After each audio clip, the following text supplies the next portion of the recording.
Hello friends, welcome to KWH। जैसे कि आपने टाइटल देख लिया है कि भारत में क्यों लगती ज्यादा सर्दी और गर्मी, तो आज हम उसी के बारे में डिस्कस करेंगे कि क्यों होता है कि भारत में ज्यादा सर्दी भी लगती है और ज्यादा गर्मी भी लगती है। तो इसे हम एक मॉडल के थ्रू जानने का प्रयास करेंगे। तो जैसे कि आप देख रहे हैं, ये होममेड मॉडल है। ये हमारा प्यारा सन, स्माइली सन है। ये स्माइली इसलिए रखे हैं क्योंकि यदि सन स्माइल करेगा तो हमारे लिए बहुत अच्छा होगा, और यदि सन स्माइल नहीं करेगा या उसका प्रकाश हमें नहीं मिलेगा तो हमारा जो जीवन हो पूरी तरीके से अच्छे से नहीं चल पाएगा। और यदि वो स्माइल से ज्यादा स्माइल कर लेगा, मतलब लाफिंग कर लेगा, तो फिर वो ज्यादा प्रकाश देगा, जिससे कि हमारा धरती का तापमान बढ़ जाएगा और ग्लोबल वार्मिंग होगी। तो इसलिए हमें इस सन को स्माइल सन रखे हैं। और ये है हमारी अर्थ ब्लू, क्योंकि इसमें पानी होता है इसलिए ब्लू रखा गया है। ये है इंडिया, आपको समझने के लिए बनाया है। और ये है इसका वृत्ताकार मार्ग, जिसके आजू बाजू जिसके सन के आजू बाजू ये चक्कर लगाती है। तो इसी के थ्रू हम जानने का प्रयास करेंगे कि कैसे भारत में ज्यादा गर्मी लगती है और ज्यादा ठंड लगती है। हम चाहते तो इस मॉडल को थोड़ा और मॉडिफाई करके कुछ महंगा सा कर सकते हैं, लेकिन हमने इसलिए नहीं करे ऐसा कि बच्चे भी घर में ही ऐसा कुछ बना सके और मोटिवेट हो सके। क्योंकि बहुत से बच्चे फाइनेंशियली अफोर्ड नहीं कर पाते ऐसी चीजें, तो हम बस सिंपल से 10-5 रुपए के जुगाड़ से ही हमने बनाया था। तो आपको समझाने का प्रयास करेंगे। तो सबसे पहले हम थोड़ा अर्थ के बारे में जान लेते हैं, क्योंकि अर्थ के बारे में जानेंगे तभी थोड़े हम इसके स्ट्रक्चर जान पाएंगे कि ये कैसे घूमती है, कैसा इसका कार्य होता है। तो सबसे पहले हम जानते हैं अर्थ। ये हमारी अर्थ, क्योंकि ये अर्थ गोल नहीं होती, थोड़ी सी इधर से चपटी सी होती है। तो सबसे पहले ये हमारी अर्थ हो गई। इसमें से जो बीच में जो लाइन जाती है ये काल्पनिक रेखा बोलते हैं। इसे 0 डिग्री अक्षांश पे जाती है। ये इसे भूमध्य रेखा कहा जाता है। पृथ्वी के बीच से जाने वाली रेखा को भूमध्य रेखा कहते हैं। भू मतलब पृथ्वी और मध्य मतलब बीच से जाने वाली, तो ये 0 डिग्री अक्षांश पे होती है। फिर और एक रेखा महत्वपूर्ण होती है, ये भूमध्य रेखा। जो ऊपर वाला भाग होता है ये नॉर्थ पोल कहलाता है, नॉर्थ हेमिस्फीयर मतलब उत्तरी गोलार्ध कहते हैं। और जो नीचे वाला एरिया है ये साउथ मतलब दक्षिणी गोलार्ध। और इस साइड होता है पूर्व, ये हमारी दिशा है, इधर से निकलता है हमारा सन। और इस साइड होती है पश्चिम, वेस्ट। तो ये भूमध्य रेखा के नॉर्थ में जो रेखा होती है वो कर्क रेखा होती है, जो 23.5 डिग्री पे होती है। और ये जो नीचे होती है ये होती है मकर रेखा, ये भी 23.5 डिग्री पर। ये इसलिए होती है क्योंकि जो हमारी अर्थ है वो अपने जो अक्ष होता है जिसमें वो खड़ी है उसमें वो सीधी नहीं है। जैसे कि हमने इसमें बताने का प्रयास की है कि वो सीधी ना होकर के वो थोड़ी तिरछी सी होती है। वो ऐसी थोड़ी इस टाइप से हो जाती है। यहीं पे वो 23.5 डिग्री 23.5 डिग्री में वो झुकी हुई रहती है। इसलिए इसको भी आपने ग्लोब में जैसे देखे होंगे कि ग्लोब तो सीधा रहता है, लेकिन जो पृथ्वी होती है वो थोड़ी तिरछी होती है। तो इसलिए हमने इसके तिरछा रखे हैं, क्योंकि यही जो तिरछापन है, पृथ्वी का जो झुकाव है अपने अक्ष पे, यही हमारे लिए गर्मी और ठंड में का मुख्य कारण है। गर्मी और ठंड होने का मुख्य कारण है। यदि पृथ्वी झुकी नहीं रहती, सीधी रहती, तो फिर शायद हमारे यहाँ में इतनी जो हमारा मौसम होता है बिल्कुल सिंपल होता है। सिंपल कहने का मतलब है कि ना ज्यादा ठंड होती ना ज्यादा गर्मी होती, बस वो सेम ही रहता। तो हम देख लेते हैं यहाँ पे, शायद मैं आपको थोड़ा समझा पाया होगा कि पृथ्वी का स्ट्रक्चर क्या है। तो यहाँ पर भी जैसे देखिए हमने बनाए हैं।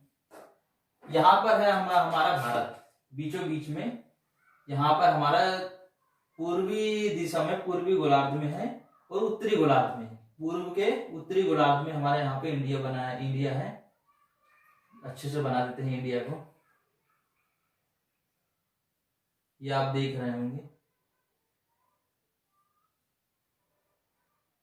ये है हमारा इंडिया, जो कि आप देख रहे हैं इसके बीचों बीच से जाती कर्क रेखा। हमने हमारी पृथ्वी में बना है, ये बीच से जा रही है कर्क रेखा, आप देख पा रहे होंगे। तो अब हम इसे थोड़ा समझते हैं, जैसे आप समझ चुके होंगे कौन सी कर्क रेखा है, कौन सी रेखा है। अब देखते हैं सन के अकॉर्डिंग।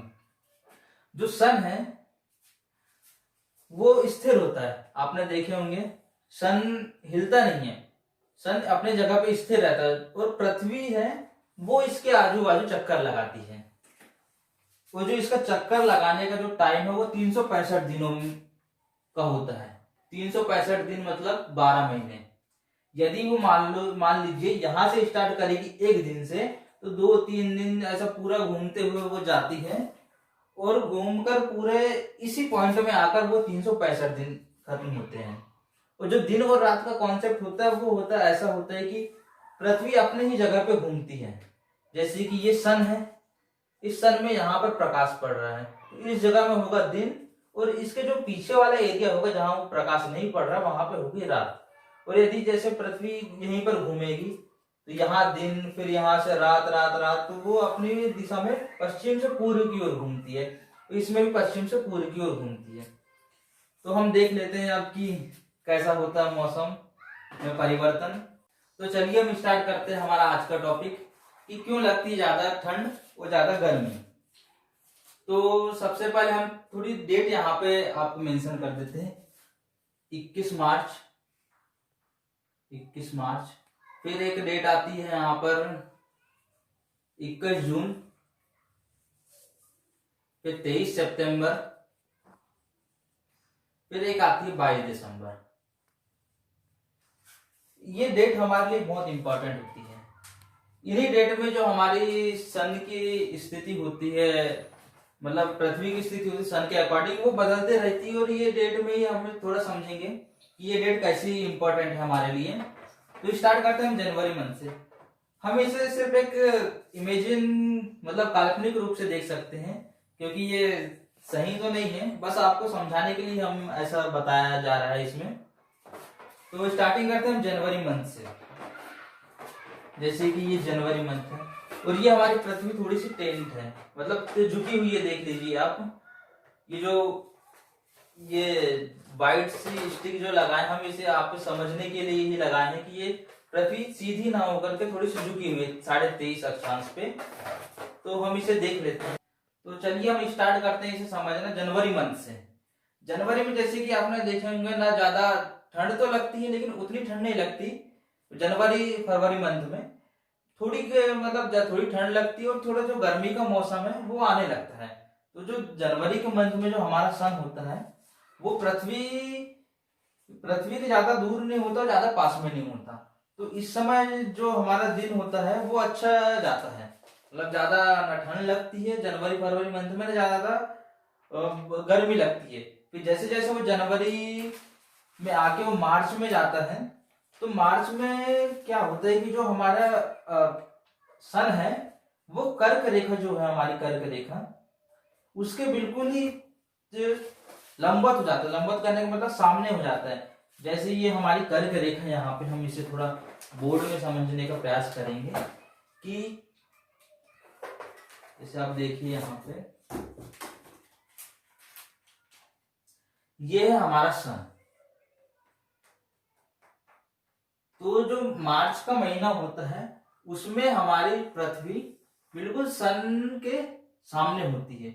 ये हमारी पृथ्वी की हो गई भूमध्य रेखा 0 डिग्री अक्षांश, ये कर्क रेखा और ये मकर रेखा।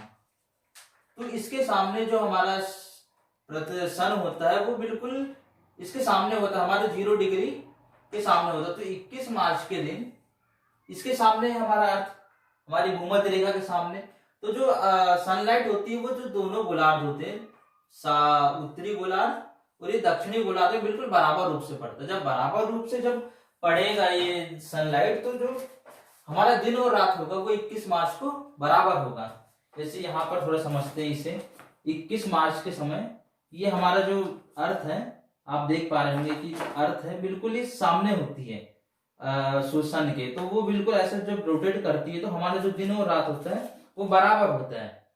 लेकिन इंडिया में बराबर होता है, वो जो दूसरे देश हैं साउथ के जैसे ऑस्ट्रेलिया सभी में बराबर होता है। फिर वो जैसे जैसे आगे बढ़ती है हमारी पृथ्वी, जैसे 21 मार्च में यहाँ पहुंची, यहाँ जाने के बाद वो जैसे यहाँ पर मान लीजिए वो, हम इसे काल्पनिक रूप से समझने का प्रयास कर रहे हैं, तो इसे आप रियलिटी ना लीजिएगा। तो जैसे आप वो यहाँ पहुंची तो 21 जून आ जाता है, मार्च अप्रैल मई जून। तो 21 जून के समय जैसे आप देखते होंगे मई में बहुत ज्यादा ठंड गर्मी लगती है, बहुत मतलब मई में गर्मी लगती है, लेकिन जब आपने देखो कि जून में गर्मी नहीं लगती ज्यादा। क्यों नहीं लगती? क्योंकि वहां पे जो सन होता है वो तो हमारे बिल्कुल सामने होता है। ये सन हो गया, आप इसे हम थोड़ा देखते हो, ये हमारा सन, और ये जो अर्थ होती है उसकी जो 3 रेखाएं होती है जो कि झुकी हुई है थोड़ी सी, तो इसके बिल्कुल सामने होती है हमारी कर्क रेखा 21 जून को, इसके सामने होती है। तो 21 जून में हमारा जो भारत है ये भी कर्क रेखा में है, तो बहुत ज्यादा गर्मी लगना चाहिए, लेकिन इसलिए गर्मी नहीं लग पाती क्योंकि हमारा उस समय मानसून आता है, जो कि जो बारिश होती है वो उसी समय पहुंचती है, तो बारिश की वजह से हमें वो गर्मी का महसूस नहीं हो पाती। तो लेकिन होती है सबसे ज्यादा गर्मी 21 जून के समय ही। यहाँ पे जो सन होता है बिल्कुल ही लंबवत चमकता है, जिसे हम कहते हैं।